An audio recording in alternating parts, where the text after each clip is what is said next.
Bienvenidos sean todos a un capítulo más, a Hablando sin filtros. En esta ocasión vamos a hablar del impacto que ha tenido el COVID-19 en las redes sociales. Este día tenemos a una invitada, la cual ella se va a presentar a continuación y vamos a hablar de este tema muy importante, el cual tiene mucho morbo y mucha importancia en este 2021, en el cual no es un año post pandemia, pero sí es un año en el cual la pandemia ha bajado en algunos países, en algunos ha aumentado, pero sí ya podemos ver un resultado de lo que ha sido un impacto que ha tenido en las redes sociales este virus. Muy buenas noches, gracias Raúl por invitarme a esta oportunidad, a este nuevo episodio del podcast. Y bueno, déjenme presentarme, mi nombre es Liliana Aguirre, actualmente soy estudiante de último año de la carrera de Economía y Negocios. Y bueno, durante los últimos años me he dedicado al análisis y procesamiento de datos, tanto a nivel comercial para distintas empresas donde he trabajado, como a nivel macroeconómico también, analizando y procesando datos para la toma de decisiones económicas, analizando datos para entidades de gobierno en Europa. Soy oradora y he tenido el privilegio de representar a El Salvador en certámenes de oratoria internacionales, y actualmente soy parte del Centro de Liderazgo para Mujeres de las Américas, que se enfoca en el empoderamiento femenino en toda la región de Latinoamérica. Ok, bienvenida. Algo muy importante que yo leía hace unos días sobre este impacto de las redes sociales que han tenido a lo largo de la pandemia. Y es que lo que me llamaba la atención, fíjate, es que dice que el principal uso de las redes sociales cambió. Y es que, por ejemplo, Facebook tuvo un 12% más tiempo las personas en esa red social y en Instagram también hubo un crecimiento del 14%. Te pregunto algo, ¿cómo encontró para ti el COVID-19 a las redes sociales? Bueno, sí, yo creo que en esta pregunta, ese tema, pues primero hay que considerar el hecho que en tanto las redes sociales como el Internet en general, durante los últimos 3, 5 años ha sido un mercado en crecimiento. Y lo digo porque a través del mundo, en diversas regiones, se han impulsado procesos de digitalización que los gobiernos han encabezado en las distintas regiones del mundo para que la mayoría de la población mundial se incorpore a lo digital, a las redes sociales, al Internet. También los países han adquirido compromisos en disminuir las brechas digitales en el Internet y en las redes sociales también. Entonces, luego viene la pandemia y encuentra a un mundo migrando cada vez más hacia lo digital. Sin embargo, también hay que hablar del caso de los países donde dichos procesos o inversiones a favor de lo digital no se habían consolidado o no había un flujo de inversión demasiado importante. Entonces, en esos países que son sobre todo en Latinoamérica, algunas partes de África, pues en esos países la pandemia encuentra a la comunicación por redes sociales y el Internet bastante débil.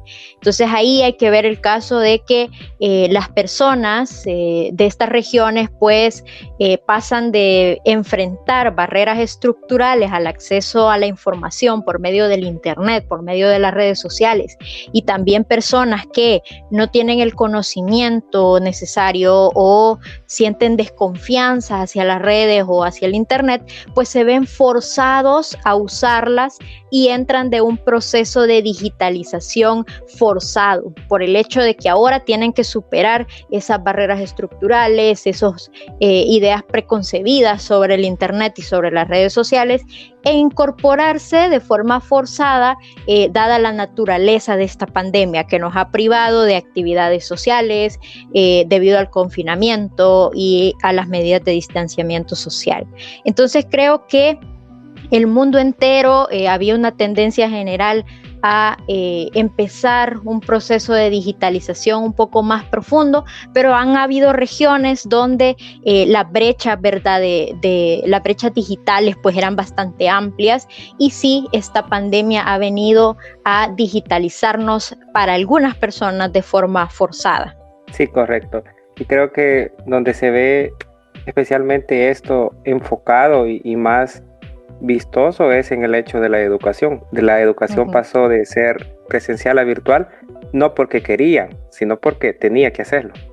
Ahora bien, Exactamente. ¿cuál red social crees tú que fue la más importante al inicio de la pandemia y durante la pandemia? Bueno, considero que masivamente fue Facebook, ya que cuenta con una buena parte del mercado de usuarios que usan Internet, y acordémonos que Facebook es una herramienta, una red social que va a distintos tipos de usuarios de Internet, que usan Internet o redes sociales. Entonces, Facebook aglutina un banco bien variado de información al cual se puede accesar relativamente fácil, ¿verdad? Entonces, hay varios tipos de contenido en esta red social, sumado a los años, digamos, que tiene Facebook funcionando, que le han permitido pues acaparar casi que la mayoría del mercado de las personas que usan Internet. Y esto que menciono es congruente con bueno, podemos ver los movimientos o el comportamiento que han tenido las cotizaciones de bolsa de Facebook durante la pandemia.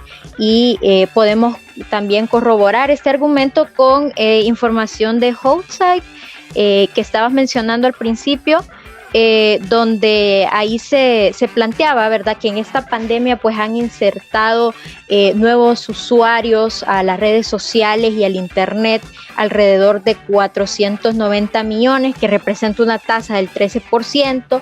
Y bueno, dentro de estos datos, ¿verdad?, de estos usuarios nuevos, pues ahí se situó Facebook como una empresa, como una red social que se utilizó como una plataforma para publicaciones. Entonces fue bastante usada en pandemia y considero que sí, que Facebook desempeñó un rol bastante importante. Les doy un dato a los que están escuchando, a los que escucharán también esto en YouTube, y a ti. Y yo investigaba de que cuál red fue estadísticamente hablando la que más utilizaron los usuarios. Como tú decías, sí, en Facebook se crearon más perfiles, a lo que se refiere de crear, de llegar, de ingresar. Pero dice la estadística que la red que más utilizaron los usuarios, y quizás por ser una red de enviar mensajes, es WhatsApp. Dice que para los usuarios en 2020, un 85% de los encuestados afirma que la utilizó más. Le siguen Facebook con un 81%, un 6% menos que el año pasado, o sea, el 2019, y de ahí le siguen redes como YouTube, Instagram y Twitter. Ahora bien, vamos con otra pregunta. ¿Las noticias falsas, las famosas fake news, son culpa de las redes sociales para ti? Sí, muy, muy pertinente la pregunta. La verdad que sí tiene mucho que ver con lo que mencionabas. Más que todo este tema lo hemos visto, ¿verdad?, a veces en los mensajes de WhatsApp, que son un poco más personales. Y sí, respecto a este tema, yo creo que lo primero que hay que considerar es que las noticias falsas existen desde antes de las redes sociales. Es ahora con las redes sociales que nosotros hemos empezado a darnos cuenta sobre las noticias falsas, ¿verdad?, que son una realidad. Entonces, yo considero que detrás de cada noticia fundida, en realidad no están las redes sociales como tal, sino que están los usuarios de Internet que no contrastan información, porque acordémonos que estamos en un siglo XXI que es denominado la era de la información.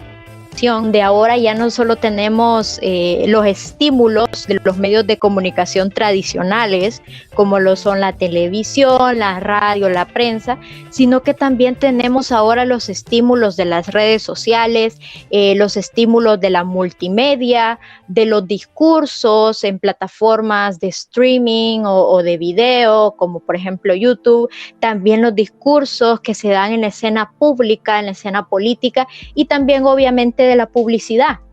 Entonces, si sumamos todos estos impulsos, pues obviamente el Internet es el lugar donde se almacena toda esta información. Entonces, es ahí donde nosotros como usuarios vamos, vemos la información, seleccionamos información, pero también hay una responsabilidad inherente a nosotros como usuarios que consumimos Internet, que es también contrastar las fuentes, quién dijo eso, quién lo niega, de dónde viene esta información. Todas esas preguntas nos pueden ayudar a nosotros a determinar si esa es una fuente fiable y la información que estamos viendo o que estamos difundiendo, pues es una información fidedigna. Pero claro, este es un proceso de que la mayoría de usuarios promedio de las plataformas de internet, de las redes sociales, no lo hacemos, y entonces ahí somos víctimas de la difusión o de tomarnos como verdaderas las noticias falsas. Entonces, yo creo que es más un tema no de las redes sociales en sí, sino que el usuario actual del internet pues no busca contrastar información. Exacto, yo también pienso eso. Mi opinión es que las redes sociales no es culpa de ellas.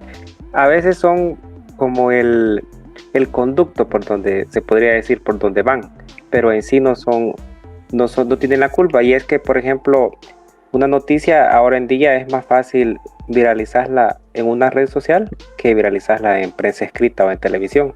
Es casi imposible a veces viralizarla en televisión porque difícilmente, si no tenés un contacto, si no es una noticia que el que mira las noticias, o sea, el que diseña el guión, te dice que va a impactar al público, no vas a tener ese contacto, entonces no va a salir en televisión.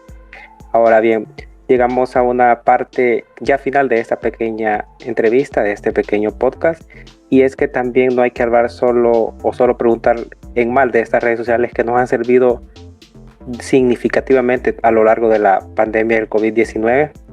¿Qué beneficios tienen estas redes sociales en la pandemia del COVID-19 para ti? Bueno, yo creo que el principal rol que jugaron, que bueno, me imagino que es el mayor beneficio que podemos sacar de las redes en este tema de pandemia, es el hecho de informarnos, ¿verdad?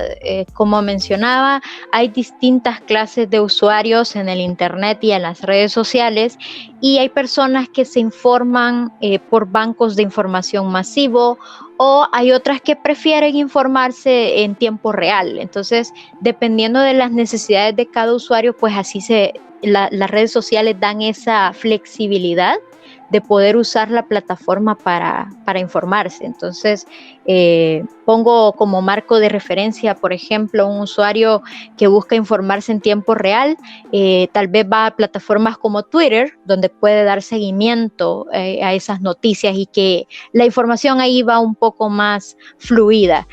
También, ya si se quiere accesar a datos o a noticias un poco más masivamente, pues se puede usar Facebook. Facebook ha mejorado bastante su motor de búsqueda y ahí pues resulta mucho más fácil monitorear datos masivamente. Entonces creo que el principal beneficio ha sido la manera en cómo nos podemos informar sobre el virus, sobre el número de contagios, sobre las defunciones, estadísticas en sí de la pandemia.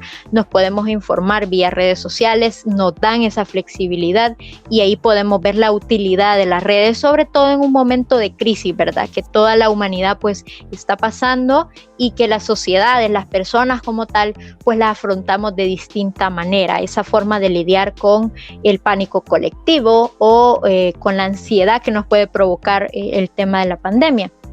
También considero que otro aspecto importante, beneficioso de las redes en esta pandemia ha sido el hecho de simplificar la comunicación, porque bueno, nosotros cuando estábamos en forma presencial pues nos enfrentábamos a planear eventos complejos, por ejemplo, ya sea en el trabajo, en la escuela, en la universidad o en cualquier otro programa de formación, pues teníamos que organizar exposiciones o programas de venta en las compañías. Entonces vienen las redes sociales y ahora con este tema de la pandemia, con las barreras del confinamiento, del distanciamiento social, pues entonces vienen las redes sociales y nos ayudan a simplificar la comunicación. Ahora un evento lo podemos planificar perfectamente desde un chat de WhatsApp, desde un grupo de Facebook o incluso en una videollamada. Entonces ahí podemos ver cómo se simplifica la forma de comunicarnos y también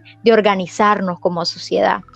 Y por último, quizás considerar el tema de que las redes sociales también han sido una fuente de entretenimiento, quieras o no, el hecho de enfrentarnos a un virus, la tensión psicológica que esto puede crear, también sumado a la rutina diaria que ahora llevamos virtualizada, ¿verdad?